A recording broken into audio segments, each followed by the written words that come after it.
आपका यूनिक प्रज्ञान यूट्यूब परिवार में मैं प्रज्ञान सर हार्दिक स्वागत करता हूं, वंदन करता हूं, अभिनंदन करता हूं। प्यारे साथियों, सुबह के 5 बज चुके हैं और जिस प्रश्नोत्तरी 50 का आप बेसब्री से करते हैं इंतजार, आपकी चहेती प्रश्नोत्तरी 50 लेकर के आपके बीच उपस्थित हूं। जैसा कि आप जानते हैं, प्रश्नोत्तरी 50 का मुख्य उद्देश्य आपके अध्ययन का आपको रिविजन कराना। 50 वस्तुनिष्ठ प्रश्नों को वन लाइनर शैली में प्रतिदिन सुबह सुबह आप करते हैं रिवाइज। और इस रिवीजन श्रृंखला से जुड़ने के लिए साथियों, वीडियो को लाइक और शेयर, चैनल पर पहली बार होंगे तो चैनल को सब्सक्राइब करके बगल में बने हुए बेल आइकन से ऑल बटन को प्रेस करना बिल्कुल ना भूलें। आपके लाइक शेयर सब्सक्रिप्शन से हमको मिलता है पुनर्बलन। ऐसी पाठचर्या प्रतिदिन लाने के लिए तो मुझे उम्मीद है कि अपना प्यार दुलार स्नेह देंगे और वीडियो को ज्यादा से ज्यादा लाइक और शेयर करेंगे। तो साथियों, पाठचर्या प्रारंभ करें उससे पूर्व देखते हैं आज का सकारात्मक विचार। और जिसे खुद पर विश्वास होगा है दोस्त, वो परीक्षा से कभी नहीं डरेगा, क्योंकि पढ़ाई बोझ नहीं अवसर है।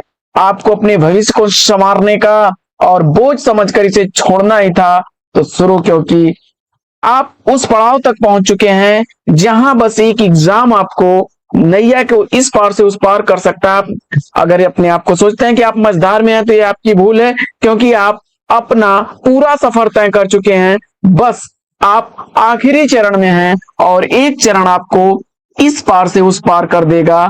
और अगर आप किनारे पर आकर के अपनी नैया डुबोते हैं तो गलती आपकी होगी, क्योंकि पूरे जीवन आपने अथक प्रयत्न करके पढ़ाई की, तैयारी की और आप अब तक लगे रहे। तो अब तो एग्जाम आपके पास है, परीक्षाएं नजदीक हैं, एक ही एग्जाम की देरी है। तो इस पड़ाव को पार करने के लिए नियमित अध्ययन करते रहिए, सफलता निश्चित मिलेगी साथियों। और इसी विश्वास के साथ प्रारंभ करते हैं आज की प्रश्नोत्तरी 50 को और देखते हैं प्रश्नोत्तरी 50 का पहला प्रश्न। हिंदी और छायावाद निबंध के लेखक कौन है? प्रतिदिन की छोटी छोटी मेहनत आपको छोटी छोटी चीजें जो है एक दिन इकट्ठा रूप में मिलेंगी। और अगर आप प्रतिदिन थोड़े थोड़े प्रश्नों को, कहीं से भी आपको पाठचर्या मिले, कहीं से भी ज्ञान मिल रहा हो, पुस्तकों से मिल रहा हो, किसी चैनल से मिल रहा, मैं ये नहीं कहता कि आप मेरे ही चैनल पर विजिट करिए, कहीं भी आप विजिट करिए, कहीं से भी पढ़िए। बस आप अपने लक्ष्य को, अपने आप को संवारने के लिए नियमित लगे रहिए। आपसे इतना ही निवेदन है। प्रश्न आपके सामने है कि हिंदी छायावाद निबंध के लेखक कौन है? हिंदी और छायावाद निबंध मुकुटधर पांडे जी का है। दूसरा प्रश्न, विश्वनाथ के अतिरिक्त किस आचार्य ने साहित्य शब्द को अपने ग्रंथ नाम में प्रयोग किया है? किसने साहित्य शब्द नाम का प्रयोग अपने ग्रंथ में किया है? तो जवाब हो जाएगा रुय्यक महोदय ने। तीसरा प्रश्न है कि आधुनिक युग का सूरदास किस कवि को कहा जाता है? आधुनिक काल के सूरदास के रूप में कौन जाने जाते हैं? तो जवाब हो जाएगा अयोध्या सिंह उपाध्याय हरिऔध जी। इनका जीवन काल 1865 से 1948 तक था। चौथा प्रश्न है कि बंद गली का आखिरी मकान कहानी के कहानीकार कौन है? बंद गली का आखिरी मकान कहानी धर्मवीर भारती की कहानी है। पांचवा प्रश्न है कि जख्म पर धूल काव्य संग्रह के रचनाकार कौन है? जख्म पर धूल यह काव्य संग्रह मलयस द्वारा लिखा गया है। छठवां प्रश्न है कि छायावाद और उत्तर छायावाद के बीच कुछ वैसा ही संबंध दिखता है जैसा मध्यकाल के में भक्ति काव्य और रीत काव्य के बीच में था। यह कथन किसका है? जवाब हो जाएगा डॉक्टर रामस्वरूप चतुर्वेदी जी का। सातवां प्रश्न है कि बेकन के निबंधों का अनुवाद बेकन विचार रत्नावली नाम से किसने किया? बेकन के निबंधों का अनुवाद बेकन विचार रत्नावली नाम से किया है महावीर प्रसाद द्विवेदी जी ने। आठवां प्रश्न है कि त्रिलोचन वासुदेव सिंह का पहला काव्य संग्रह कब प्रकाशित हुआ? वासुदेव सिंह का पहला काव्य संग्रह त्रिलोचन जी द्वारा लिखा गया पहला काव्य संग्रह पूछा जा रहा है कब प्रकाशित हुआ था? तो धरती 1945 ईस्वी में। बढ़ते हैं 9वें प्रश्न की तरफ। और 9वां प्रश्न है कि लक्षण ग्रंथ कविकुल कल्पतरु की रचयिता कौन है? लक्षण ग्रंथ और कविकुल कल्पतरु आचार्य चिंतामण की रचना है। 10वां प्रश्न है कि रेती के फूल निबंध के निबंधकार कौन है? रेती के फूल निबंध रामधारी सिंह दिनकर द्वारा 1954 ईस्वी का प्रकाशित निबंध है। 11वां प्रश्न, प्राचीन पंडित किस कवि की रचना है? प्राचीन पंडित और कवि किसकी रचना है? प्राचीन पंडित और कवि आचार्य महावीर प्रसाद द्विवेदी जी की रचना है।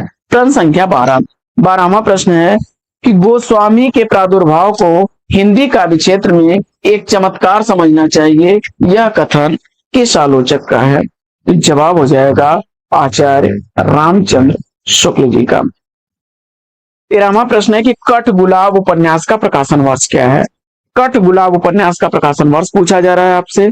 जवाब में आपने मृदुला गर्ग द्वारा लिखा गया यह उपन्यास 1996 ईस्वी का प्रकाशित उपन्यास है। बढ़ते हैं आगे और देखते हैं प्रश्न संख्या 14वां प्रश्न है कि जन्मेजय का नाग यज्ञ नाटक का प्रकाशन वर्ष क्या है? जन्मेजय का नाग यज्ञ नाटक किसके द्वारा लिखा गया नाटक है? जवाब हो जाएगा जयशंकर प्रसाद द्वारा 1926 ईस्वी इस नाटक का प्रकाशन वर्ष। 15वां प्रश्न है कि छवि के बंधन काव्य संग्रह के रचनाकार कौन है? छवि के बंधन काव्य संग्रह किसके द्वारा लिखा गया है? जवाब हो जाएगा भारत भूषण अग्रवाल द्वारा। 16वां प्रश्न है कि देव द्वारा लिखा गया देवचरित किसके जीवन से संबंधित प्रबंध काव्य है? देव द्वारा लिखा गया देवचरित किसके जीवन से संबंधित प्रबंध काव्य है? जवाब हो जाएगा कृष्ण। 17वां प्रश्न है कि ठंडा लोहा कविता संग्रह के रचनाकार कौन है? ठंडा लोहा कविता संग्रह लिखा गया धर्मवीर भारती द्वारा 1952 ईस्वी का प्रकाशन वर्ष है। प्रश्न संख्या 18 है कि कौन तू फुलवा बीनन हारी निबंध के लेखक कौन है? कौन तू फुलवा बीनन हारी विद्यानिवास मिश्र जी द्वारा लिखा गया है। प्रश्न संख्या 19 अंत हाजिर हो किस महिला नाट्यकार की रचना है? अंत हाजिर हो किस महिला नाट्यकार की रचना है? जवाब हो जाएगा मीरा कांत की। 20वां प्रश्न है कि रंग दर्शन अधूरे साक्षात्कार साहित्य की समस्याएं आलोचना ग्रंथ के लेखक कौन है? रंग दर्शन अधूरे साक्षात्कार साहित्य की समस्याएं ये आलोचना ग्रंथ लिखे गए हैं नेमिचंद्र जैन द्वारा। प्रश्न संख्या 21 गुलबहार कहानी के लेखक कौन है? गुलबहार कहानी किशोरीलाल गोस्वामी द्वारा लिखी गई 1902 ईस्वी की प्रकाशित कहानी है। 22वां प्रश्न है कि पैरों में पंख बांधकर यात्रा साहित्य के लेखक कौन है? पैरों में पंख बांधकर यात्रा साहित्य राम वृक्ष बेनीपुरी द्वारा लिखा गया 1952 ईस्वी का प्रकाशित यात्रा वृतांत है। रत्नाकर द्वारा लिखा गया गंगा अवतरण किस छंद में लिखा गया है? जवाब में आपने रोला छंद चुना तो सही जवाब। यह रत्नाकर का प्रिय छंद है, क्षमा करें, रत्नाकर जी का प्रिय छंद कव्यित है। रत्नाकर जी का प्रिय छंद कव्यित है, लेकिन गंगा अवतरण को उन्होंने रोला छंद में लिखा है। 24वां प्रश्न है कि सूर कवित सुनि कौन कवि जो नहीं सिर चालन करे। सूरदास के संदर्भ में प्रशस्त कथन किसका है? जवाब हो जाएगा नाभा दास का। समानांतर कहानी के पुरस्कर्ता कमलेश्वर का मूल नाम पूछा जा रहा है। आपने कैलाश सक्सेना को चुना तो राइट आंसर इसका प्रकाशन वर्ष। अगला प्रश्न है कि नेपथ्य राग किसका नाटक है? तो नेपथ्य राग नाटक मीराकांत द्वारा लिखा गया नाटक है। 2004 ईस्वी इसका प्रकाशन वर्ष है। अगला प्रश्न है कि युगधारा के रचनाकार कौन है? तो युगधारा कृति का रचनाकार नागार्जुन को चुनकर के आपने बिल्कुल सही जवाब दिया। अगला प्रश्न है कि दिवस का अवसान समीप था गगन था कुछ लोहित हो चला, इन पंक्तियों के रचनाकार कौन है? जवाब में आपने सेलेक्ट कर लिया है ज्योतिया सिंह उपाध्याय हरिऔध को, तो बिल्कुल सही जवाब। अगला प्रश्न है कि घनानंद को साक्षात रसमूर्ति किसने माना है? घनानंद को साक्षात रसमूर्ति मानने वाले आचार्य रामचंद्र शुक्ल जी। अगला प्रश्न है कि अरस्तु का काव्य शास्त्र किसकी रचना है? तो अरस्तु का काव्य शास्त्र डॉक्टर नगेंद्र की रचना है। किन कवियों को राहों का अनवेखी कहा गया है? और जवाब में आपने चुन लिया है तार सप्तक के कवियों को, तो बिल्कुल सही जवाब। हाइक्यू किस देश की काव्य शैली है? जवाब में आपने चुन लिया है जापान को, तो बिल्कुल सही जवाब। अगला प्रश्न है कि हिंदी साहित्य में मार्क्सवादी चेतना की अभिव्यक्ति जिस काव्य धारा में देखने को मिलती है उस धारा को क्या कहा जाता है? जवाब में आपने प्रगतिवादी काव्य धारा चुना, तो बिल्कुल सही जवाब। और प्रियमवद अज्ञेय के किस रचना का पात्र है? प्रियमवद अज्ञेय द्वारा लिखे गए असाध्य वीणा का पात्र है। अगला प्रश्न है कि रीति संप्रदाय का प्रवर्तक आचार्य किसे माना जाता है? रीति संप्रदाय के प्रवर्तक आचार्य वामन है। युग तरंगिणी कृति के रचनाकार कौन है? तो युक्ति तरंगिणी रचना कुलपति मिश्र की है।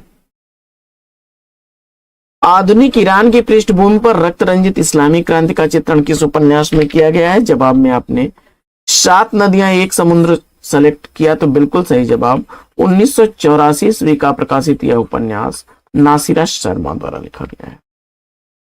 छंद शास्त्र ग्रंथ के रचयिता कौन है? छंद शास्त्र ग्रंथ का रचयिता आपने पिंगल मुनि को चुना, तो बिल्कुल सही जवाब।